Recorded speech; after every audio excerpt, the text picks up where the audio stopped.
Yo creo en milagros con cada átomo de mi ser. Y tú sabes que yo creo en milagros. Pero el milagro más grande que el mundo entero ha conocido fue el milagro de la resurrección del mismo Jesucristo, el mismo Hijo del Dios viviente. Canta, Jimmy, como solo tú puedes cantarlo.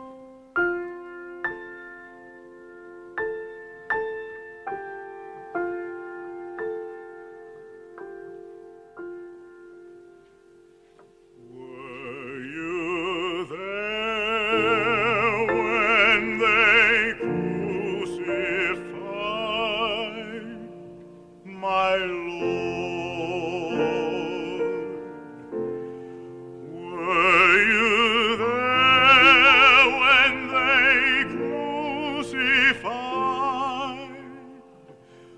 my Lord?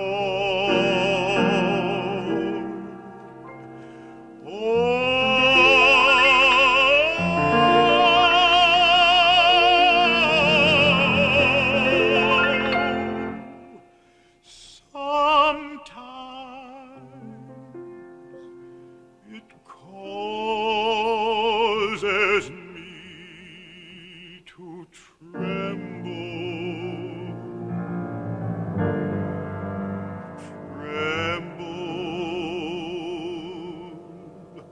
tremble. Were you there when they crucified my Lord?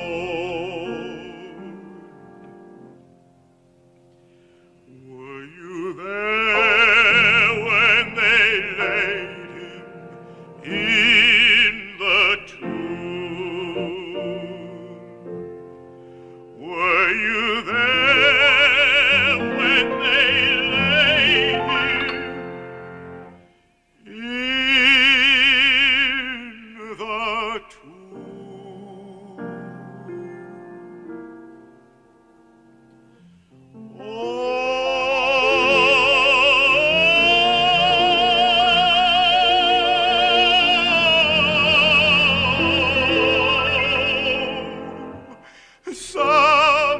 Sometimes it causes me to tremble,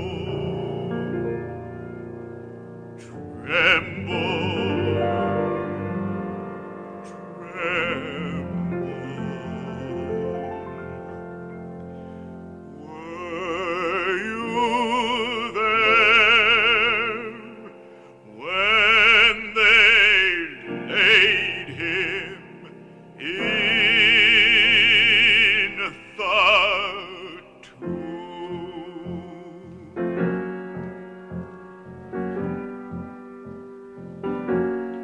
Were you there when he rose up from the grave? Were you there when he rose up from the grave? Sometimes I feel like shouting glory, glory, glory.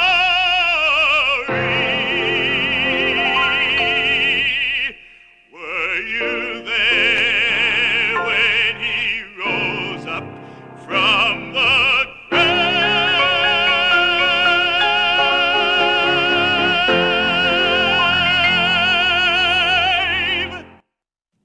Es posible que hayas estado en París, o tal vez en Roma, tal vez en Tokio o en Hong Kong. Pero si tú nunca has estado en Concordia, Missouri, simplemente no has estado en ningún lugar. Concordia, Missouri tiene solo una calle principal, justo al lado de la autopista 40, entre San Luis y Kansas City. Oh, seguro, cuando yo era una niña y estaba creciendo, había un mercado de carne Kisiki, Gran Kisi, tienda de productos secos. Tuve una infancia maravillosa. Tuve una infancia maravillosa. Dudo que hubiera una joven en Missouri que tuviera una infancia más agradable que la que tuve, nacida y criada en Concordia, Missouri. La pena y el dolor nunca habían tocado en mi vida, ¿no? En verdad. La muerte realmente significaba muy poco para mí. Y la única concepción que tenía de la muerte era cuando tocaban la campana de la iglesia. Había una costumbre en Concordia cuando alguien moría. Ellos tocaban la campana de la iglesia cuando esa persona era un miembro de la iglesia luterana. Ellos tocaban la campana de la iglesia luterana cuando moría una persona mayor. Ellos tocaban la campana 3 veces. Cuando moría una persona de mediana edad, 2 veces. Y cuando moría una persona joven, 1 vez. Y si ellos pertenecían a la iglesia bautista, lo mismo. Yo siempre puedo recordar a mamá parada a la puerta de la cocina, esperando primero que nada para ver qué campana de la iglesia sonaría. Entonces ella esperaba el tañido de la campana y luego los vecinos discutían sobre quién era la persona que murió. Nunca pensé que ellos tocarían esa campana por mamá. Y ciertamente no por papá. Nada podría nunca pasarle a mi papá. No era posible que jamás, nunca, nada le pasara a mi papá. Tuve al hombre más grandioso del mundo como mi papá. Él era mi ideal. Él era mi todo. Y cuando a una muy temprana edad salí a predicar, el mayor deseo de mi corazón era que llegaría el día cuando mi papá estaría en algún lugar de la congregación y me oiría predicar. Yo vivía para eso. Había tan gran expectativa para tal momento. Pero mi papá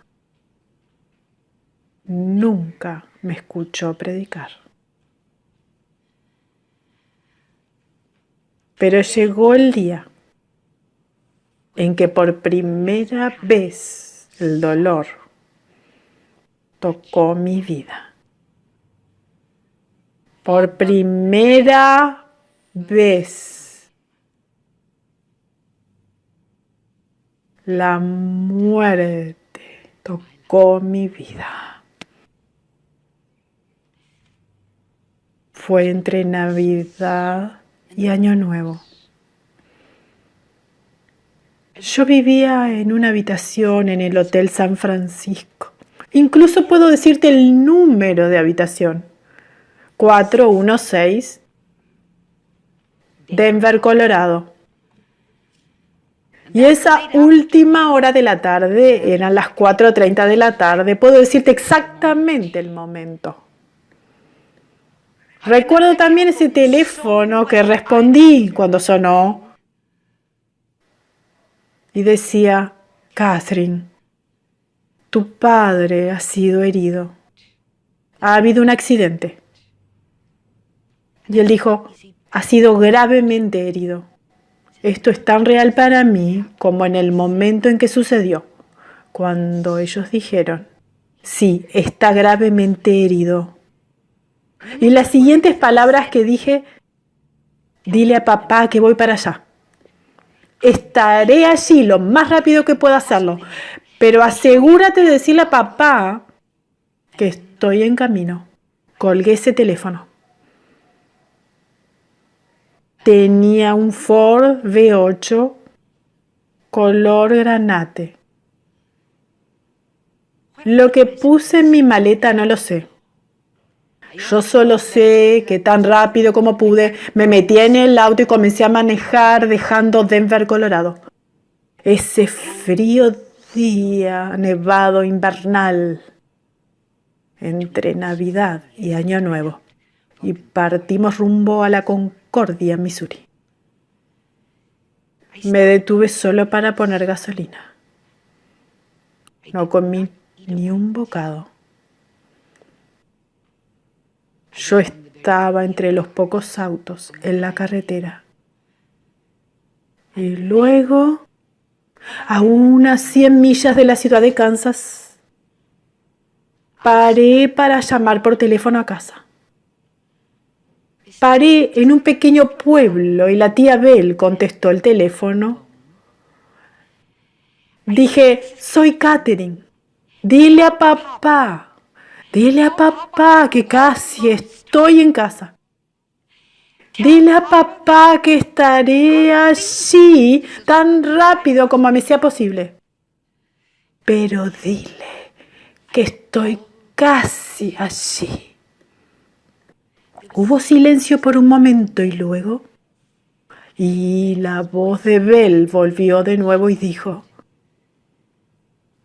¿no te dijeron, Catherine, que mataron a tu padre? Y eso fue todo lo que se dijo. Y me quedé allí,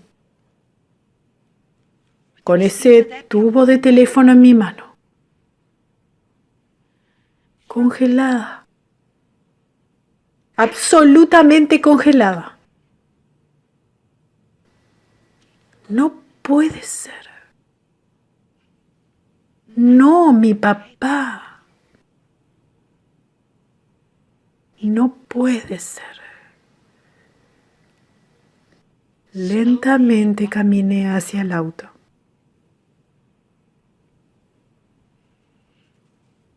Era casi medianoche.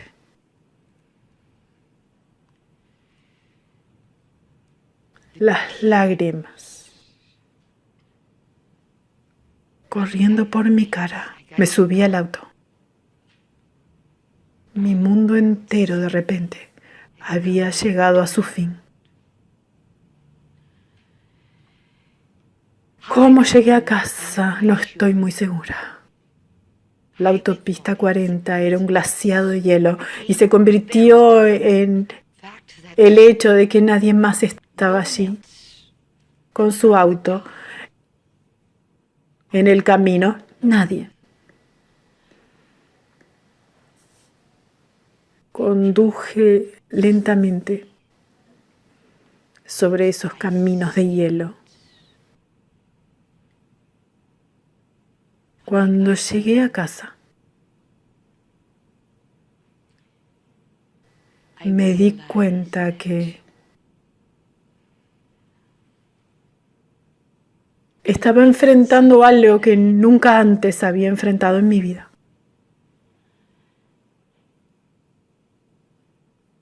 Mi papá podría haberse ido. No puedo decirte nada de lo que pasó en los siguientes 2 días. Yo no tengo ningún recuerdo en absoluto, solo por el hecho de que trajeron el cuerpo de papá a casa, en la sala de estar. Pero nunca entré en esa sala, ni una sola vez. Y me quedé sola en mi propia habitación, sintiendo que tal vez fue solo un sueño. Tal vez todo terminaría.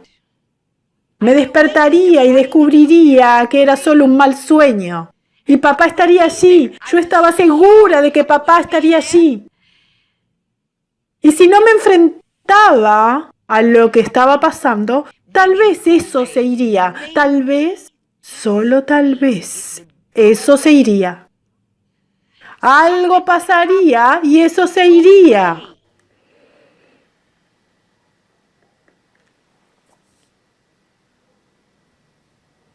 Y nunca entré a la sala.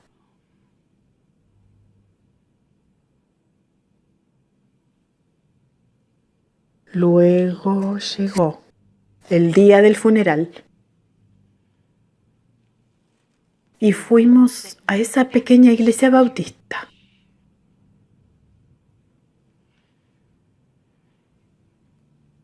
Los vecinos habían venido a rendir homenaje. Los empresarios habían venido.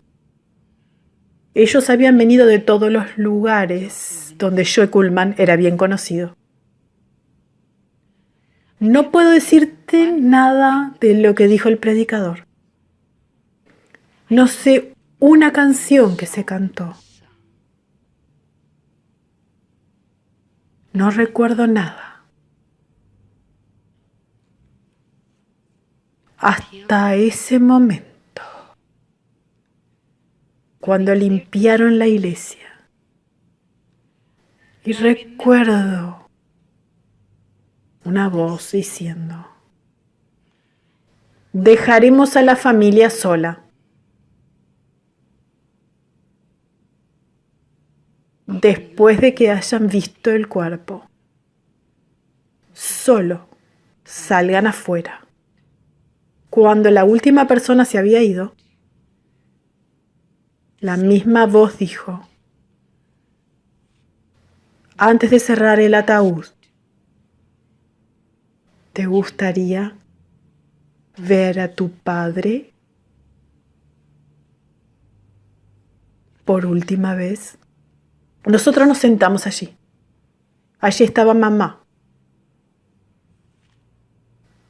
Allí estaba mi hermano. Estaban Myrtle y Geneva. No puedo recordar lo que ellos hicieron. Solo sé que en ese momento me levanté. Por primera vez me acerqué a ese ataúd abierto. E hice algo que no había hecho antes. Puse mi mano en el hombro de papá. No toqué su mano. No toqué su cara. Toqué ese hombro porque había algo acerca del hombro de papá que siempre había sido un consuelo para mí. Cuando yo era una jovencita, yo siempre tenía dolores de oído. No había aceite dulce, no había medicación. Nada nunca hizo lo que hizo el hombro de papá. Y él se quedaba en casa y no iba a la oficina, y yo ponía mi cabeza en su hombro. Había tal poder curativo en el hombro de papá. Con qué frecuencia yo ponía mis brazos alrededor de su cuello y daba palmaditas en su hombro. Y yo decía: papá, dame una moneda de 5 centavos. ¿Me darías una moneda de 5 centavos? Y la última conversación que tuve con mi papá, él estaba en el patio trasero, con su mano en el tendedero, y dijo: tú sabes, bebé, cuando tú solías decir: papá, dame 5 centavos, si solo tú supieras que en ese momento te hubiera dado hasta el último dólar que tenía. Porque te amo de esa manera. E hice algo en ese momento. Me acerqué y puse mi mano en el hombro de papá. Y en ese momento, y esto es tan real para mí ahora, como en ese momento cuando sucedió. Sabía que mi papá no estaba allí. Sabía que eso no era mi papá cuyo hombro había estado tocando. Era solo la carne exterior. Tuve una experiencia que nunca antes había tenido en mi vida. Seguro que había predicado, seguro que había leído las Escrituras, seguro que pensé que sabía el significado de la resurrección. Seguro que pensé que sabía el significado de la vida más allá de la tumba. Pero eran solo palabras. hasta ese momento en que me encontré cara a cara con la realidad. Con la realidad. Y me encontré cara a cara con la muerte. Supe por primera vez la realidad de esta escritura. Porque Él vive, yo también viviré. Fue una experiencia. La primera experiencia real que tuve. Desde mi maravillosa experiencia del nuevo nacimiento y cuando estuve allí en esa tumba abierta y bajaron el cuerpo de Joe Kuhlman, yo sabía que ese no era el cuerpo de mi papá, no, en verdad. Mi papá había ido a estar en la presencia del Señor, porque la Escritura dice que estar ausentes en el cuerpo es estar presentes al Señor. Eso era el llamado carne que regresaría de nuevo al polvo de la tierra de donde había venido. Esa seguridad. ¿Sabes de lo que estoy hablando? ¿De verdad sabes de lo que estoy hablando? Tú sabes, no estaba mirando hacia abajo a una tumba. Estaba mirando hacia arriba, mirando arriba a la cara del Salvador, quien hace todas estas cosas posibles. Estaba mirando hacia arriba, sabiendo que mi papá, porque el hombre es una extraña combinación de lo temporal y de lo eterno, de lo espiritual y de la carne. El cuerpo había regresado de nuevo a la tierra de donde había venido. Pero eso que era terrenal, eso que era espiritual, estaba ahora en la presencia del Señor. Y cuando mi papá dio su último aliento y la vida dejó su cuerpo, eso no fue el final, fue solo el comienzo. Solo el comienzo. Y por primera vez supe el significado de esa gloriosa porción de su palabra. Porque si no hay resurrección de muertos, tampoco Cristo resucitó. Y si Cristo no resucitó, vana es entonces nuestra predicación. Vana es también vuestra fe. Y somos hallados falsos testigos de Dios, porque hemos testificado de Dios que Él resucitó a Cristo, al cual no resucitó. Si en verdad los muertos no resucitan. Porque si los muertos no resucitan, tampoco Cristo resucitó. Y si Cristo no resucitó, vuestra fe es vana. Aún estáis en vuestros pecados. Entonces también los que durmieron en Cristo perecieron. Si en esta vida solamente esperamos en Cristo, somos los más dignos de conmiseración de todos los hombres. Mas ahora, Cristo ha resucitado de los muertos. Mas ahora, Cristo ha resucitado de los muertos. Primicias de los que durmieron es hecho. Mi papá no está muerto. Tu ser querido no está muerto. Tu madre no está muerta. Tu hermana, tu hermano, tu padre no están muertos. Pero con el último latido del corazón hay esperanza para el más allá en Cristo Jesús, el que lo hizo todo posible.